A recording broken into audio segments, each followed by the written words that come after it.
तो hello guys, मैं हूं आपका दोस्त और होस्ट रॉकी। और यार पोनियन सेल्वन पार्ट 1 जो कि भाई मणि रत्नम द्वारा डायरेक्टेड की हुई एक पोनियन सेल्वन उपन्यास पे आधारित है। ये उपन्यास ना अब बहुत 50 साल पहले, 50 से भी ज़्यादा साल पहले काल्की कृष्ण मूर्ति जी ने लिखी थी। अब ये उपन्यास इतनी बड़ी है कि समझ सकते हो इसका सिर्फ पेज ही 1200 पेज है। तो समझ सकते हो यार पोनियन सेल्वन इतनी बड़ी उपन्यास को मणि रत्नम साहब ने जो है उनका ड्रीम प्रोजेक्ट है। पहली बात तो ये उनका ड्रीम प्रोजेक्ट था और ये उस पर 32 साल से काम कर रहे, समझ सकते हो 32 साल किसी फिल्म में लगाने, किसी फिल्म को बनाने के लिए उन्होंने इस पर काम किया। तो ये बहुत बड़ा डेडिकेशन होता है भाई। अब मुझे नहीं लगता बॉलीवुड में ऐसा कोई भी एक्टर, कोई भी डायरेक्टर इतना डेडिकेशन नहीं दिखा सकता। अब ऐसी बात नहीं है कि मणि रत्नम साहब ने ही इस फिल्म को बनाने की हिम्मत की थी। 64 साल पहले भी एक डायरेक्टर ने इसको बनाने की हिम्मत की थी, बट किसी कारणवश नहीं बन पाई। क्योंकि यार उस समय क्योंकि ऐसी फिल्मों को बनाने के सबसे पहले चाहिए होता है बजट।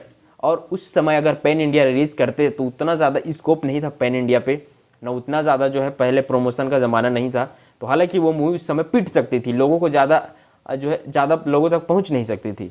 लेकिन उसके बाद जैसे बाहुबली या उसके बाद ये सारी पैन इंडिया फिल्में आने लगी, मणि रत्नम साहब ने बहुत काम किया और 32 साल लगा के मतलब उसकी कहानी को पढ़ के समझ सकते हो 1200 पेज को रीड करना, उससे चुनिंदा चीज़ों को निकालना बहुत बड़ी चीज़ होती है।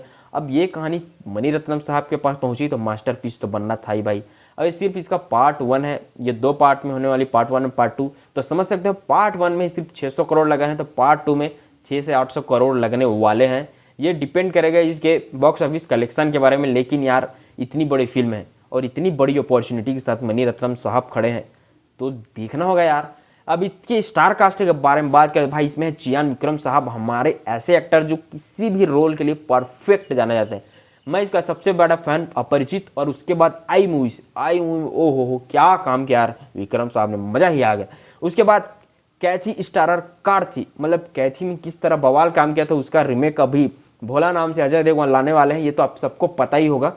तो कैथी में कार्थी साहब ने क्या एक्टिंग की थी वही एक्टिंग यहाँ पे दिखाई देती है भाई, एक नंबर। हालांकि पहले जो है कार्तिक को उतना अप्रिसिएट नहीं किया जाता था, लेकिन अभी के डेट कैथी मूवी के बाद, उसके बाद पोनियन सेल्वन के बाद काफ़ी ज़्यादा उसको जो है अब इतनी बड़ी प्रोजेक्ट में उनका हिस्सा होना अपने आप में ही बहुत बड़ी बात है। And struggler hero Jayam Ravi साहब, मतलब जयम रवि ने उतनी बड़ी बड़ी हिट फिल्में नहीं दी, लेकिन उनका जो एक्टिंग लेवल है वो काफ़ी अच्छा है।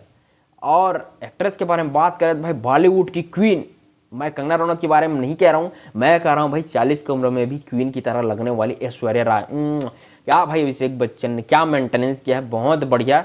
सॉरी गाइस, मतलब कि ऐश्वर्या राय पूरी इंडिया की शान है, इंडिया की जान है। और पता ही नहीं लगा कि यार उतनी एज में भी इतनी प्यारी राजकुमारी लग रही, मतलब क्या यार कोमल की तरह। और उसके सामने एक और कमल, त्रिशा, साउथ की एक बड़ी एक्ट्रेस त्रिशा, भाई दोनों को देख लो ना 20 से 25 साल के लग रहे, इतना मतलब इतना ब्यूटीफुल कहना चाहिए इसको। मेकअप आर्टिस्ट ने जितना सजाया है ना, काफ़ी अच्छी तरीके से इन्होंने मेंटेन किया है। और सबसे बड़ी बात यार, ऐसी बड़ी फिल्मों के लिए ना एक्ट्रेस और एक्टर दोनों को ही जो है प्रिपेयर रहना होता है, मेंटेनेंस रखना होता है। अगर डिमांड करता है स्क्रिप्ट कि आपको सिर्फ इतना ही वजन रखना है आपके शरीर का या ऐसे बॉडी रखना है, तो आप कोई भी चीज़ का आप ज़रूरत से ज़्यादा नहीं कर सकते। अब ऐसी फिल्मों को बनने के लिए बहुत समय लगता है, 4 से 5 साल। तो आपको सबसे पहले इसमें डेडिकेशन दिखाना होगा, जो कि बॉलीवुड वाले थोड़े कम दिखाते हैं हालांकि। तो साउथ वाले भाई ऐसा नहीं करते। और अमिताभ बच्चन भी, सुनने में आया कि अमिताभ बच्चन के भी बहुत बड़ा रोल होने वाला है। अब इसके ट्रेलर से देख के यार इतना मतलब एक्साइटमेंट लग रहा है, काफ़ी ज़्यादा गूज़बम्प। और इसके वीएफएक्स नेक्स्ट लेवल के भाई, 575 करोड़ में फिल्म बन रही, समझ सकते हैं मतलब कि। और इसके बनने के बाद प्रोडक्शन के बाद अभी प्रमोशन में 20-25 करोड़ तो खर्च होंगे ही, तो समझ लो इसको 600 करोड़ में बन रही है। ये इंडिया की दूसरी सबसे बड़ी फिल्म बन जाती है। पहली फिल्म थी रोबोट 2.0 जो कि 600 करोड़ के बजट पे थी, दूसरी ये फिल्म बन जाती है। अब इसके बाद इसका पार्ट 2 आएगा, वो 600 से 800 करोड़ के बीच रहेगा बजट। तो समझ सकते हो एक मूवी, दोनों मिलाकर एक मूवी बनने में कम से कम 1500 करोड़ लगने वाले हैं। तो आप समझ सकते हैं यार इसका बॉक्स ऑफिस कलेक्शन क्या होगा। और धीरे धीरे यार हमारी इंडियन सिनेमा भी जो है काफ़ी ज़्यादा आगे बढ़ रही है, हॉलीवुड को भी टक्कर देने वाली, टक्कर दे चुकी है, देने वाली नहीं है, दे चुकी है। मुझे एक चीज़ अच्छी नहीं लगी यार, अभी रॉकेटरी ये फिल्म बहुत अच्छी है वो लगी है, उसके बावजूद लोग थोर थंडर एंड लव को देख रहे हैं। 18 करोड़ का जो है 1 डे कलेक्शन हुआ, मुझे बहुत ही बेकार लगा। ये लोग वही भोसड़ी वाले हैं जो बॉलीवुड से डिमांड करते हैं, अच्छी फिल्म नहीं लाते, और वही हरामखोर हैं जो अच्छी फिल्म आने के बाद हॉलीवुड को सपोर्ट करते हैं। तो ये चीज़ें बहुत घटिया है। और मैं इससे बहुत डिसअपॉइंटमेंट हुआ यार। देखो आप, मैं नहीं कहता मत देखो, लेकिन उसको भी देखो, रॉकेटरी को भी देखो तब जाके। तो यार कुछ लोग बोल रहे हैं पोलियन सेल्वन जो है बाहुबली का रिकॉर्ड तोड़ सकती है, बाहुबली से आगे निकलेगी। मैं उनको बता दूं यार, बाहुबली अपनी जगह बाहुबली है एंड पोलियन सेल्वन अपनी जगह पोलियन सेल्वन। बाहुबली एक फिक्शनल हिस्ट्री फिल्म थी एंड ये जो है हिस्ट्री पीरियड फिल्म है, जो चोल शासक थे उन्होंने कैसे एम्पायर खड़ा किया और उन्होंने कैसे जो है अपने मुकाम को हासिल किया, कैसे युद्ध हुए, क्या क्या रणनीति कूटनीति अपनाई गई, सारी चीज़ें इसमें दिखाई गई है। और बहुत ही अच्छी तरीके से मणिरत्नम साहब ने वीएफएक्स का इस्तेमाल किया है। तो देखना होगा यार मूवी किस तरीके से निकल पाती है। मुझे तो लगता है 1500 करोड़ के आसपास ये मूवी आराम से कमा सकती है। तो सपोर्ट करना यार ऐसी फिल्मों को, क्योंकि ऐसी इंडियन सिनेमा जो कि काफ़ी ज़्यादा ऊपर लेवल तक जाके झंडे गाड़ते हैं, जैसे RRR का भी चल रहा है, अमेरिका में इतना छाया हुआ है।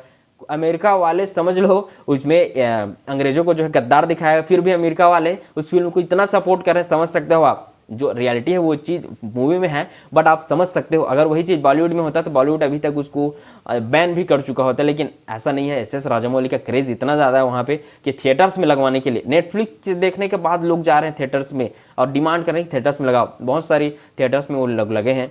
तो होप यार इस मूवी के साथ भी ऐसा हो। तो मैं आशा करता हूँ यार वीडियो पसंद है, वीडियो लाइक करना, चैनल सब्सक्राइब करना और बेल आइकन प्रेस कर देना। ट्विटर इंस्टाग्राम फॉलो नहीं किया तो वहीं फॉलो कर दो यार, किस बात की देरी। मिलते हैं अगली वीडियो पे। जय हिंद, जय भारत, जय श्री राम।